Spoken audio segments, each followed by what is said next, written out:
Porque Deus amou o mundo de tal maneira que deu seu Filho unigênito, para que todo aquele que nele crer não pereça, mas tenha a vida eterna. Versículo considerado central do Evangelho. Versículo considerado por muitos a expressão maior daquilo que você e eu cremos, daquilo que nós viemos fazer aqui. O versículo que é o resumo do Evangelho. Evangelho significando boas novas. O versículo que significa ou que representa as boas notícias. Nunca houve, não haverá notícia melhor do que essa que está resumida nesse versículo. Porque Deus amou o mundo de tal maneira que deu seu único Filho, para que todo aquele que nele crer não pereça, mas tenha a vida eterna. Provavelmente o primeiro versículo que eu decorei quando criança, nos retiros, na escola dominical. Decorei ele em alemão em primeira vez. Sei falar ele em português. Imagino que a grande maioria, se não todos aqui, saberiam acompanhar em uma ou outra versão esse versículo. Ele traz uma informação, ele traz um resumo daquilo que nós cremos. Mas ele não é isolado, não é um versículo que está voando, não é um versículo que está solto no espaço. Ele é um versículo que foi dado a uma pessoa só. E quando a gente vai ler um texto bíblico, e quando a gente vai ler uma carta, ou quando a gente vai ler um livro do Antigo Testamento, faz muita diferença na hora de nós interpretarmos, nos perguntarmos ou perguntarmos para o texto, mas para quem isso foi escrito? Quem foi o primeiro ouvinte dessa mensagem? Se a gente lê o livro de Deuteronômio e vê lá todas as regras e as orientações de Deus e o amor de Deus, faz muita diferença eu conhecer o contexto do povo de Israel, para saber, isso aqui foi escrito para este povo neste momento. E aí eu consigo entender por que ali ele fala algumas coisas que talvez em Deuteronômio para nós soem meio estranhas. Quando eu leio uma carta que Paulo escreveu, faz muita diferença eu saber se foi aos Coríntios, porque havia um contexto lá, ou se foi aos Gálatas, se foi aos Efésios. E esse texto de João 3,16, ele é quase que o fechamento de um diálogo que Jesus tem com a pessoa que eu quero conversar com vocês hoje, que é um cidadão chamado Nicodemos. Jesus fala isso para Nicodemos. E que diferença isso faz? O que é que muda saber que quem ouviu João 3,16 pela primeira vez na história, quem recebeu esse condensado de boas notícias pela primeira vez foi um cara chamado Nicodemos. Eu acho Nicodemos fascinante. E eu quero trazer, caminhar com vocês nessa manhã, um pouquinho da trajetória de Nicodemos, daquilo que a gente sabe a respeito dele, para saber, para poder entender por que esse versículo tão denso, tão profundo foi trazido para ele. Nicodemos é uma pessoa em transformação. O título que eu dei para a mensagem de hoje é Transformação de Nicodemos. Nicodemos é uma pessoa que não é aquele que representa aquela mudança instantânea, radical, aquele cara que se transforma de uma hora para outra. Eu não sei se é o que aconteceu, mas, por exemplo, Zaqueu, a gente só tem aquela história e parece que ele muda, como a gente fala, da água para o vinho de uma forma incrível, num dia, né? Ele vai lá, sobe na árvore, Jesus fala, vou jantar na tua casa, e de noite ele fala, houve salvação na tua casa, e acaba a vida de Zaqueu, acaba o relato da história de Zaqueu. Não é assim com Nicodemos. Nicodemos é alguém que tem um processo de transformação. E eu arrisco dizer que a maioria de nós aqui está mais para Nicodemos do que para Zaqueu.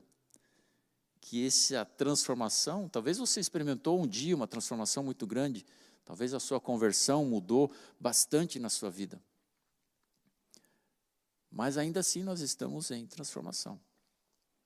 Gostaria de dizer, ou seria bom, que você dissesse, sim, eu estou em transformação. Né?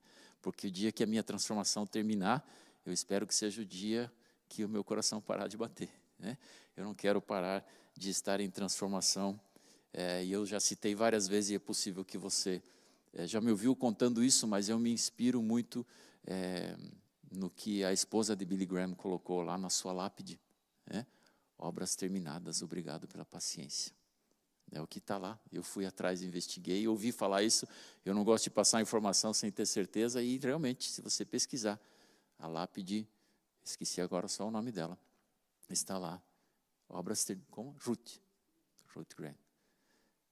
Obras terminadas, obrigado pela paciência. Então, eu espero que você também se sinta em transformação, e se não estiver, quem sabe hoje dá para a gente andar nessa direção um pouquinho. Ele aparece apenas no Evangelho de João, Nicodemos não aparece em outro evangelho, os outros evangelistas não ouviram falar de Nicodemos, ou não acharam relevante, ou Deus não quis que eles citassem. E Nicodemos, ele tem quase nada escrito fora da Bíblia. Há muitos relatos, ou há diversos relatos do tempo da Bíblia, que contam histórias que corroboram o que a Bíblia diz, sobre a igreja primitiva, sobre a existência de Jesus, etc. Mas Nicodemos praticamente não tem nada. Então, tudo que nós sabemos de Nicodemos está no livro de João, em 3 momentos distintos, e a gente vai passar por eles, e cada momento deles parece ser nos dá a impressão de que realmente ele está em transformação. Nicodemos era uma pessoa que buscava Deus através do conhecimento. Nicodemos era um acadêmico, Nicodemos era um doutor na lei, alguém que conhecia muito bem a lei. Nos tempos de Nicodemos, crianças a partir dos 6 anos, elas iam para sinagogas, que era o local de educação, era o ensino fundamental da época. Então, as crianças que tinham acesso, que poderiam, a partir de 6 anos, elas iam para sinagogas, e elas aprenderiam, então, a ler e a escrever a partir dos 6 anos. Até os 10 anos, um dos grandes desafios de uma criança de 10 anos, numa sinagoga, era conhecer a Torá de cor, o Pentateuco. Os primeiros 5 livros da Bíblia, 153 capítulos. Uma criança de 10 anos, aqueles bons alunos, saberiam de cor os 153 capítulos. Aqueles que tivessem um bom desempenho e que provavelmente tivessem decorado os 153 capítulos e cumprido todas as outras exigências do Ministério da Educação e Cultura de Israel, né, da época, ficavam. E até os 14 anos, então, eles continuavam estudando. E ao final dos 14 anos, a prova, ou uma das formas de avaliar se ele havia sido um bom aluno, era não somente decorar os 153 capítulos dos primeiros 5 livros, mas os 929 capítulos do Antigo Testamento. Nicodemos, muito provavelmente, passou por algo parecido com isso. A Bíblia não conta isso, mas a gente só pode imaginar que Nicodemos tinha um conhecimento bíblico muito profundo. E essa era a forma dele de procurar a Deus, de conhecer a Deus, de saber aquilo que Deus tinha para ele.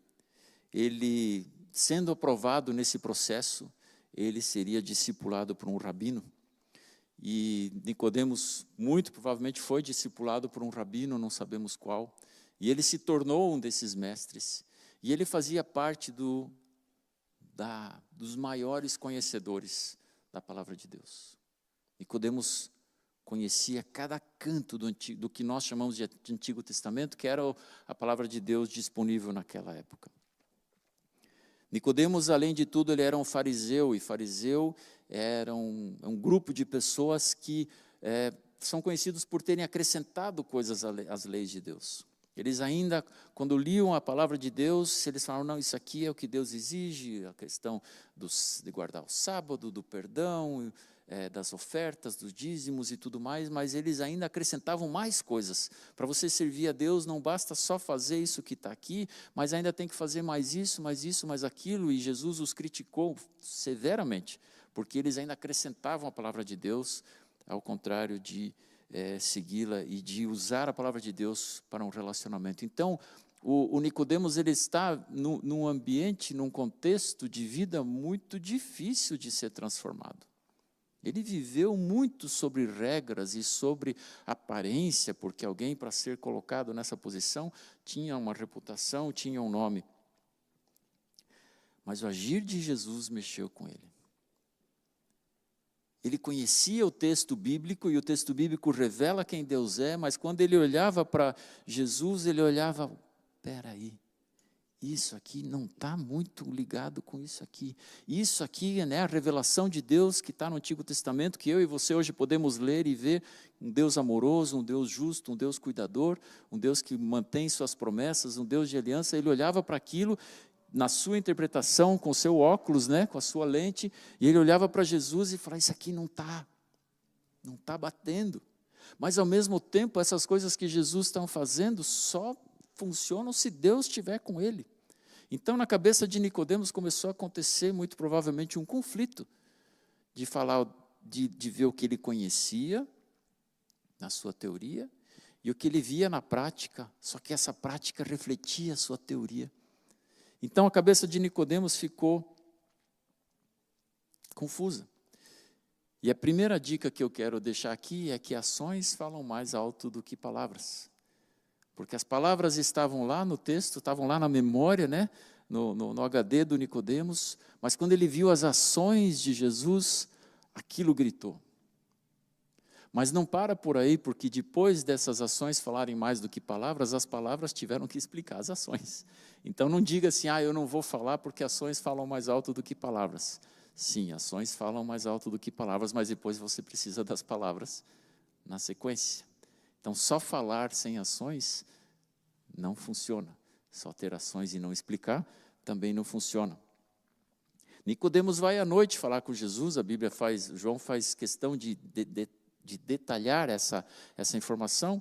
Muitos pensam que ele vai para se esconder, porque de noite as pessoas não veem, né, não sabem que é ele que está indo lá, porque ele era um opositor ao Sinédrio, aos fariseus, então é possível que Nicodemos foi lá escondido. Mas Nicodemos era um mestre e ele sabia também que os mestres, assim como Jesus, eram muito culpados, e talvez ele quis poupar o tempo de Jesus e falar, não, eu vou à noite porque eu sei que de dia ele está muito ocupado. Não sei. O fato é que ele vai à noite e ele vai conversar com Jesus como alguém que deveria ter todas as respostas. E se você tem todas as respostas, você não precisa fazer perguntas, certo? Eu sei tudo. Eu não preciso perguntar para vocês como eu faço para sair daqui e chegar na minha casa. Eu tenho todas as respostas, né? Mas se alguém falar para mim assim, você precisa conhecer tal e tal lugar aqui em Vitimarsum e eu não sei onde é, eu vou ter que fazer perguntas. E assim Nicodemos não deveria ser uma pessoa que faz perguntas porque ele tinha todas as respostas. Mas ele não se contentou com isso e ele vai conversar com Jesus. E ele faz perguntas para Jesus. Com todo esse contexto, agora eu quero ler um pouquinho mais desse texto, né, de João 3, começando com o versículo 1, para que você, com essa contextualização, possa se colocar nessa cena e imaginar o que está acontecendo. Havia um fariseu chamado Nicodemos, uma autoridade entre os judeus. Ele veio a Jesus à noite e disse, mestre, sabemos que ensinas da parte de Deus, pois ninguém pode realizar os sinais miraculosos que estás fazendo se Deus não estiver com ele. Em resposta, Jesus declarou, digo-lhe a verdade, ninguém pode ver o reino de Deus se não nascer de novo. Perguntou Nicodemos, como alguém pode nascer de novo sendo velho? É claro que não pode entrar pela segunda vez no ventre da sua mãe e renascer. Versículo 10, disse Jesus, você é mestre em Israel e não entende essas coisas? Asseguro-lhe que nós falamos do que conhecemos e testemunhamos do que vimos, mas mesmo assim vocês não aceitam o nosso testemunho. Eu lhes falei de coisas terrenas e vocês não creram. Como crerão se lhes falar de coisas celestiais? E depois disso, Jesus vai com seus discípulos para a Judéia. O texto continua, João 3,16, e João nos deixa no suspense. Ele não fala se Nicodemos chorou, se ele agradeceu, se ele foi embora, se ele deu um abraço. E João é um desses evangelistas, ou João é o evangelista que gosta de deixar as coisas no suspense. Para quem leu João pela primeira vez e que não conhecia a história, existe um suspense que está do primeiro até o último capítulo, até o final do livro de João, que será que Jesus vai para Jerusalém ou não vai? João traz esse suspense e ele é um escritor de mão cheia de querer, de fazer com que você queira ler o próximo capítulo para saber o que vai acontecer. Então, existe esse suspense que está costurado do começo ao fim de João. Será que Jesus vai para Jerusalém ou não vai? Porque os discípulos falam, olha, não vai, porque vão matar você lá. Daí ele falou, mas eu tenho que ir para cumprir a vontade do meu Pai. Aí mais alguém fala para ele, olha, não vai, que a coisa lá, o suco está fervendo em Jerusalém. E fica naquela, aí Jesus se demora um pouquinho, aí você tem a impressão, agora Jesus não vai para Jerusalém. E ele acaba indo para Jerusalém. E com Nicodemos é um desses pequenos, esses micro suspenses que João nos deixa no ar também. Se você está lá lendo João, capítulo 1, capítulo 2, 3, você, uau, que notícia legal, João 3,16, vou decorar esse versículo para mim. Mas e o que aconteceu com Nicodemos? Será que é mais uma igual do jovem rico? Né? O jovem rico saiu entristecido, até hoje a gente não sabe o que aconteceu com o jovem rico. Mas João não nos deixa na mão, ele quer que você continue lendo para saber o que aconteceu com Nicodemos. Nicodemos é um homem que está em transformação e ele conhecia muito bem um texto que você e eu conhecemos, né? Isaías 55:11. Assim também ocorre com a palavra que sai da minha boca, ela não voltará para mim vazia, mas fará o que desejo e atingirá o propósito para o qual a enviei. O propósito de Jesus, de dizer João 3,16, não era só para que ele fosse o centro do evangelho, ele tinha um propósito específico com Nicodemos. E assim como Isaías prometeu, a palavra dele não volta vazia. Nicodemos aparece mais uma vez em João. E o que acontece aqui é que Jesus estava incomodando. Jesus estava fazendo coisas absurdas, como por exemplo curar no sábado. Jesus estava fazendo coisas absurdas, como por exemplo demonstrando quem Deus é, de uma forma que chocava os estudiosos e especificamente os fariseus. A cúpula dos sacerdotes e fariseus se reuniu e falou, olha, só tem uma solução para esse tal de Jesus, que é separar a cabeça do pescoço dele. E nessa reunião, então, Nicodemos se manifesta. João 7,45. Finalmente, os guardas do templo voltaram aos chefes dos sacerdotes e aos fariseus, aos quais lhe perguntaram, por que vocês não o trouxeram? E os guardas falaram, ninguém jamais falou de maneira como esse homem fala. Declararam os guardas. Será que vocês também foram enganados? Perguntaram os fariseus. Por acaso alguém das autoridades ou dos fariseus creu nele? Será que algum dos fariseus creu nele? Né? Eles estavam falando, Nicodemos. Não, mas essa ralé que nada entende da lei é maldita. Nicodemos, um deles, que antes tinha procurado Jesus, perguntou, a nossa lei condena alguém sem primeiro ouvi-lo para saber o que ele está fazendo? Algum dos fariseus falou, olha, vocês são um bando de burro, vocês são só guarda, era só para vocês trazer Jesus para cá. Só quer haver uma prova de que vocês são burro? Ninguém aqui de nós acreditou nesse tal de Jesus. Aí Nicodemos, né, não é mais à noite, não é mais escondido. Ele levanta a mão e fala, só queria lembrar um negócio aqui. A gente não pode julgar alguém sem conversar, sem ouvir com ele. Nicodemos agora tem coragem, ele não está mais às escuras, não é mais algo anônimo, e ele coloca o seu pescoço em risco. Agora é uma péssima hora para você se identificar com Jesus se você gosta do seu coração batendo. Porque as pessoas estavam correndo risco. O próprio Jesus estava correndo risco. Ele está na iminência de efetivamente ser morto. Você sabe que com ele vai acontecer. Mas estava todo mundo ali disposto a realmente matar aquele pessoal ali para resolver isso que está acontecendo. E é o que acontece. Jesus é morto. Jesus é crucificado. Deus morreu. A esperança acabou. Os discípulos o traíram. Todos eles o abandonaram. Condenado pelos colegas de Nicodemos. Jesus é morto. E nem os próprios discípulos de Jesus que andaram com ele, que foram sustentados por ele durante aquele tempo no seu ministério, no seu trabalho e tudo mais, nem aqueles se deram a honra de ir lá cuidar do corpo de Jesus. Algo que todas as culturas têm um extremo cuidado de cuidar com o corpo de uma pessoa que falece. Não é, a cultura deles era diferente, não tem desculpa. Por quê? Porque corriam risco de acontecer o mesmo. Se eles tinham matado o mestre, o líder, agora sem o líder, os discípulos estavam correndo risco de vida. João 19, 38. Depois disso, José de Arimateia pediu a Pilatos o corpo de Jesus. José era discípulo de Jesus, mas o era secretamente, porque tinha medo dos judeus. Olha esse José de Arimateia, corajoso. Com a permissão de Pilatos, veio e levou embora o corpo. Ele estava acompanhado de quem? Nicodemos, aquele que antes tinha visitado Jesus à noite. Nicodemos levou cerca de 34 quilos de uma mistura de mirra e aloés. Nicodemos se junta a um outro corajoso.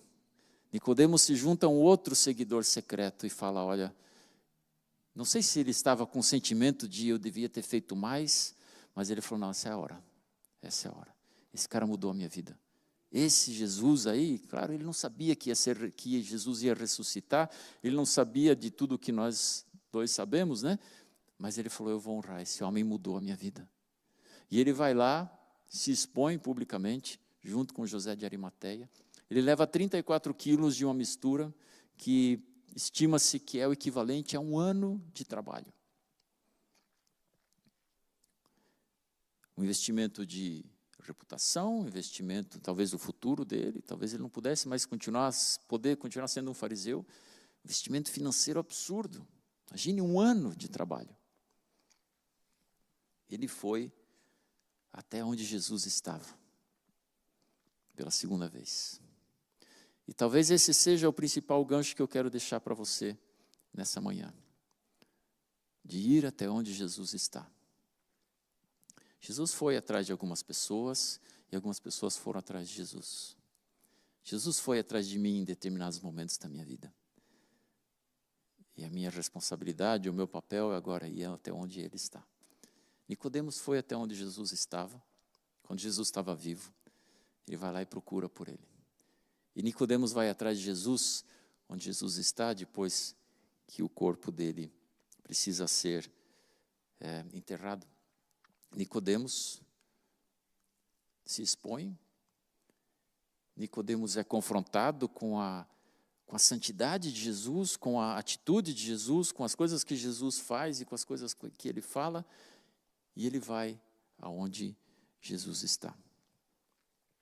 Coloca a sua vida em risco e entrega o que ele tem de melhor. Um texto que mexeu comigo nesses últimos dias é o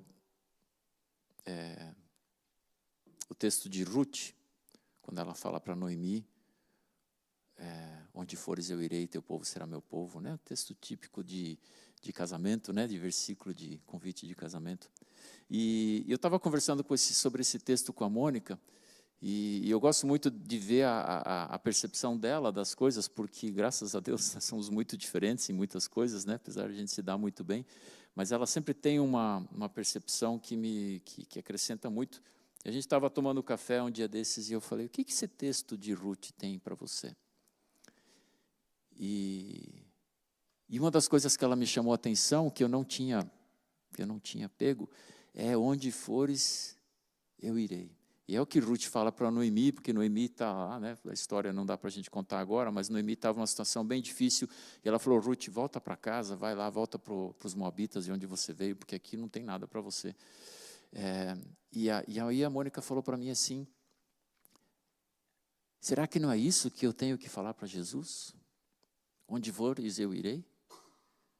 Eu falei, fale-me mais sobre isso. Jesus está em todo lugar. Não, não é isso. Onde é que Jesus está falando com você? Você veio para a igreja hoje? Jesus, Deus sendo adorado, um lugar que Jesus está de uma forma diferente quando nós estamos como igreja, né?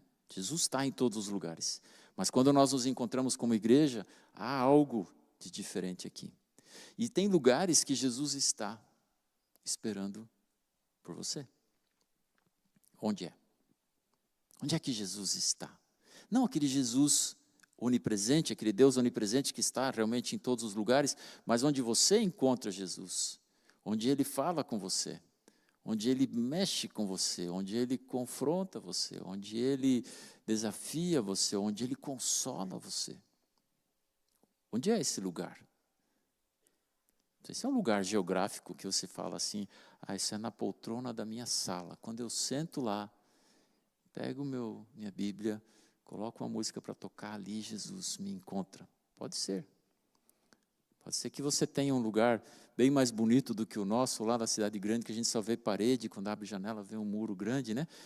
Essa vista aqui, eu amo pregar aqui, eu acho que eu posso, se eu passar do horário algumas vezes é porque eu fico admirando essa vista, né, que eu tenho, ou então fecha a porta, né? Mas essa vista, né?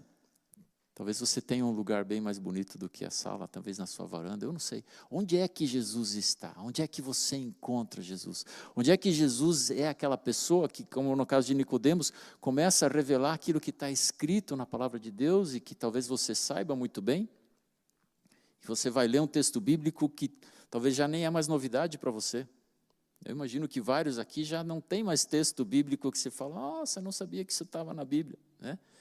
Mas quando você, assim como Nicodemos, talvez ele sabia de cor o Antigo Testamento, e aí ele olha para Jesus e fala, eu preciso mais disso aqui, eu preciso mais desse contato. Onde é que Jesus está? Onde ele for, você vai? E se ele falar, né? Vou usar aqui, por exemplo, o caso das nossas voluntárias, né? Eu não sei se se elas tiveram uma experiência com essas palavras, mas eu imagino que dá para descrever que alguém fala para ela, Jesus está lá em Teixeira Soares para você no próximo ano. Você vai lá encontrar com ele?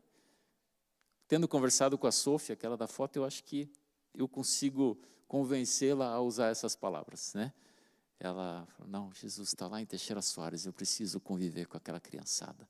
Eu preciso estar debaixo do guarda-chuva do Marcos e da Mariane. Né? Onde é que Jesus está? Onde é que você vai encontrar com Ele? Onde é que você vai ser confrontado? Só se você tiver afim. Dá para ficar na mesma, sem transformação também. Sempre é uma opção. Sempre que a gente toma decisões, né? Quando você está numa reunião, seja uma reunião da família, uma reunião na sua empresa, o que a gente vai fazer com isso aqui? Sempre fazer nada é uma opção. Sempre fazer nada é uma opção. Às vezes nem é uma opção ruim. Melhor não mexer, né? Então você também pode tomar essa decisão. Melhor não mexer. Porque curar dói. A mesma dor. Se a gente foi ministrado lá no Betel, alguém dos palestrantes falou assim, a mesma dor de colocar é a dor de tirar. Tem mágoas na minha vida que doeram muito, mas que enquanto eu não estiver disposto a entregar, né, ela vai ficar com aquela dor. Eu comparo com a dor de dente. Eu não gosto de ir no dentista, por vários motivos.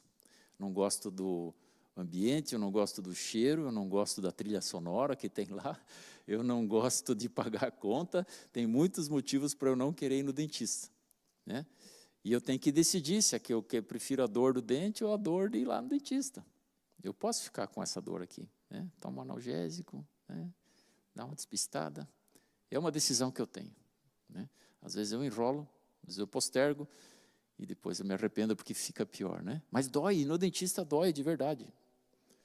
E as dores da nossa cura, às vezes, elas precisam ser enfrentadas também para que a gente passe por isso. Mas eu queria convidar a você mentalizar, você pensar, você imaginar onde é que Jesus está. E quem sabe eu repetir com a Ruth, né? Onde fores eu irei. Se eu tiver que agora ir até lá, seja esse um lugar geográfico, físico, seja essa uma decisão para você se realmente sair desse lugar ou de você simplesmente falar, não, agora eu quero ser ministrado por Jesus. Pode acontecer aí onde você está, pode acontecer no carro, pode acontecer em vários lugares, mas é uma decisão. Ou ficar com a dor de dente, ou ir no dentista. Com Jesus dói um pouquinho também às vezes, mas é bom, é muito bom. Eu pude ministrar a vida de algumas pessoas, da equipe da Amas, e com isso eu quero encerrar, que vieram falar comigo depois de uma das ministrações, e ela falou assim, eu não sei porque eu estou vindo aqui, porque eu já não consigo mais resolver isso aqui. Eu já estou 7 anos tentando lidar com isso, não dá certo, não funciona, dói demais. Cada vez que eu mexo com isso aqui, isso só piora. Era um trauma sério, uma situação muito triste que aconteceu na vida dessa pessoa. E aí aquelas coisas que foram faladas ali nas ministrações mexeu com ela. E ela falou, eu vou dar mais uma chance. Você aceita falar comigo? Né? Usou uma outra pessoa para Frida, vai lá conversar com a pessoa, porque talvez ela possa ser ministrada por você. E Deus foi tão generoso. Deus foi tão gracioso. A gente chorou juntos, eu não conhecia a história. Doeu. Ela falou, está doendo. Eu falei, está indo bem, está indo bem. Né? E no final, ela saiu de lá tão feliz, tão agradecida, porque Deus conseguiu, né, com o seu carinho, com a sua majestade, com a sua glória, com a sua graça, dar um passo. Resolveu tudo na hora? Não, eram 7 anos. Mas ela falou, agora eu consigo, agora vai. Quem sabe é isso que Deus tem para você nessa manhã também. Pai querido, muito obrigado pelo privilégio que nós tivemos de olhar para a vida de Nicodemos, não como o centro da nossa atenção nessa manhã, mas como uma referência, como um exemplo de alguém que se dispôs a ser tratado diretamente pelo teu Filho Jesus. Que história fantástica de um homem preso a tantas coisas, ensinado de tantas formas, mas que pôde, a partir da observação do que o teu Filho Jesus fez, a partir da vida de Jesus, do impacto que teve de ver as curas, os milagres, o agir, a coragem, a humildade, o amor, ser transformado. E eu sei, Pai, que esse mesmo amor está aqui disponível, o teu Filho está aqui, o seu amor, ele está aqui ao alcance de cada um. E o teu Espírito pode e está ministrando o coração de muitas pessoas nessa manhã. E eu te peço que isso aconteça exatamente de acordo com a tua vontade. Que tu estejas trazendo à nossa memória agora situações, ou decisões, ou práticas, ou rotinas, ou pensamentos, ou mentalidades, ou traumas, que precisam ou que podem nessa manhã receber um passo na direção da transformação. E eu peço que o teu Espírito haja com base em tudo aquilo que foi dito, Pai, aquilo que foi dito de acordo com a tua vontade, possa estar ecoando nos nossos corações nessa manhã, no dia de hoje, ao longo da semana. Que o mesmo Deus da paz vos santifique em tudo e o vosso espírito, alma e corpo sejam conservados íntegros e irrepreensíveis na vinda de nosso Senhor Jesus Cristo, fiel que vos chama, o qual também o fará. Em nome de Jesus. Amém.